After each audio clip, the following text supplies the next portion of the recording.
Hello எல்லாருக்கும் வணக்கம் and welcome back to our channel. Riya Thiagarajan திடீர்னு அவங்களோட இன்ஸ்டாகிராம் பக்கத்தில் பயங்கரமாக கதறி கண்ணீர் விட்டு அழுது ஒரு வீடியோ வெளியிட்டிருக்காங்க. என்னடா அப்படின்னு சொல்லிட்டு அந்த வீடியோவில் போய் பார்த்ததுக்கு அப்புறமா தான் முழு விஷயமும் தெரிய வருது.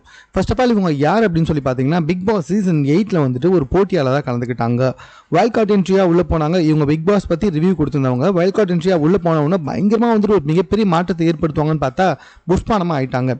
2 வாரம் உள்ளே இருந்தாங்க. அதுக்கப்புறமா வந்துட்டு ஒன்றும் பெருசாக சாதிக்கிற மாதிரி தெரியல, எதையும் கேட்குற மாதிரி தெரியல. தனிப்பட்ட முறையில் இவங்க ஒரு தனியாக சோலோவாக சுற்றிக்கிட்டு இருந்தாங்க. அதனாலே ஒன்றும் பெருசாக மக்கள்கிட்ட பேர் எடுக்காதனால 2 வாரத்தில் வீட்டுக்கு அனுப்பிச்சிட்டாங்க. ஸோ அதுக்கப்புறமா வந்துட்டு இவங்க உள்ளே இருந்திருக்கலாம், இவங்க இன்னும் நிறைய பேசியிருக்கலாம் அப்படின்ற மாதிரி வந்துட்டு நிறைய கருத்துக்கள் வெளியே வந்துச்சு. இப்போ என்னன்னா, தந்தையர் தினத்தப்ப வந்துட்டு ஒரு வீடியோ வெளியிட்டிருக்காங்க. அதில் தான் பயங்கரமாக கதறி கதறி அழுதுருக்காங்க. அதாவது இவங்க அப்பா இருந்தபொழுது வந்து பார்த்திங்கன்னா, அடிக்கடி அவருக்கும் இவங்களுக்கும் சண்டை வந்துக்கிட்டே இருக்குமா.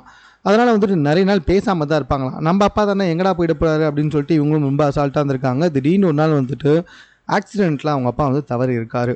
அதுக்கப்புறமா தான் வந்துட்டு இவங்களுக்கு அவங்க அப்பாவை பயங்கரமாக மிஸ் பண்ணியிருக்காங்க. அவங்க அப்பா இவங்க வாழ்க்கையில் எவ்வளோ முக்கியம் அப்படின்றத வந்துட்டு தெரிஞ்சுக்கிட்டாங்களாம். ஸோ அதனால் வந்துட்டு இந்த வீடியோவில் அழுதுகிட்டே அப்பா கூட அம்மா கூடலாம் வந்துட்டு பெருசாக சண்டை போட்டிங்கன்னா கூட பேசாமலாம் இருக்காதீங்க, பேசிடுங்க.